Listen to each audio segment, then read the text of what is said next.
নমস্কার বন্ধুরা, এমএম কিচেনে সবাইকে আমন্ত্রণ। আজকে করব ভেজিটেবলস করার জন্য আমি প্রেসার কুকারে জল নিয়ে নিয়েছি। ওর মধ্যে দুটো বড় বড় আলু কেটে নিয়েছি, 4 টুকরো করে কেটে নিয়ে ওর মধ্যে দিয়ে দিচ্ছি এবং দিচ্ছি তার সাথে গাজর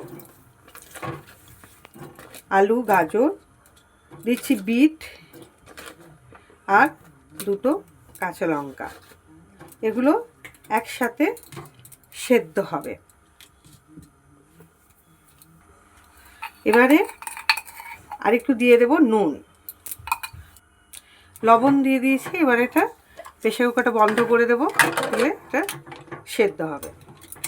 গাজরটা একটু ঠান্ডা হয়ে গেছে। এবারে এরকম করে তুলে নেব, লম্বা করে নিয়ে দিয়ে দিলাম বিস্কুটের গুঁড়োর ওপর।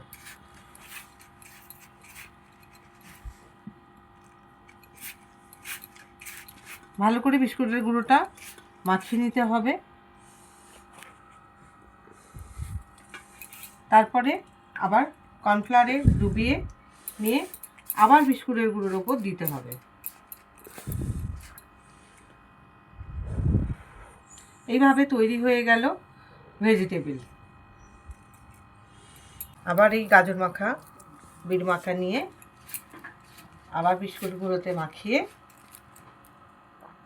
লম্বা শেপ দিয়ে আবার কর্নফ্লাওয়ারে মাখিয়ে আবার বিস্কুট গুঁড়ে মাখিয়ে এভাবে লম্বা করে শেপ দিয়ে দিলেই ভেজিটেবল তৈরি হয়ে যাবে।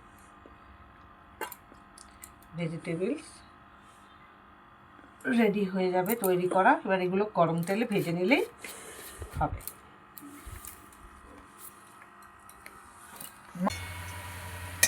কড়াই তেল দিলাম, দিয়ে তেলটা গরম করছি।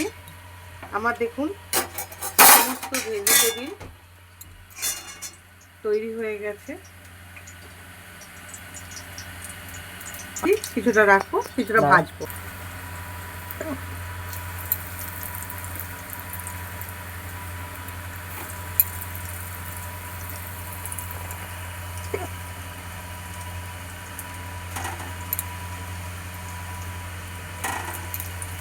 একটা একটা করে ভেজিটেবল এইভাবে ছেড়ে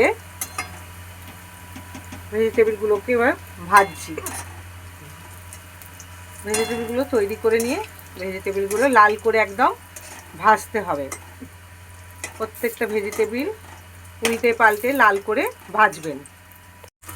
দেখুন একদম হালকা আছে, প্রথমে একটু মিডিয়াম আঁচ দেবেন, তারপরে একদম সিমে করে দিয়ে আছে একদম লাল করে আস্তে আস্তে প্রত্যেকটা দেখুন ভেজিটেবলস প্রত্যেকটা লাল হয়ে খুব সুন্দর ভাজা হবে।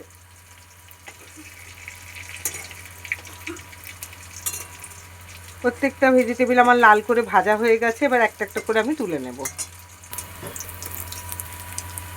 এবারে দেখুন লাল হয়ে একদম ভাজা হয়ে গেছে। এবার একটা একটা করে তুলে নেব।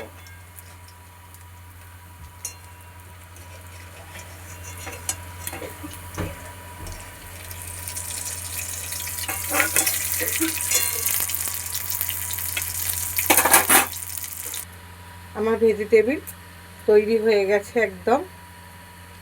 দেখুন খুব সুন্দর মুচমুচে হয়ে একদম লাল হয়ে প্রত্যেকটা ভাজা হয়েছে। হ্যাঁ, এবং আপনারা সংগ্রহ করে এই যে কন্টেনারে এইভাবে সংগ্রহ করে কটা দিন রেখেও দিতে পারেন। আপনারা যখন ইচ্ছে হলো ভেজে খেলেন। যদি ভালো লেগে থাকে একটা লাইক করে দেবেন।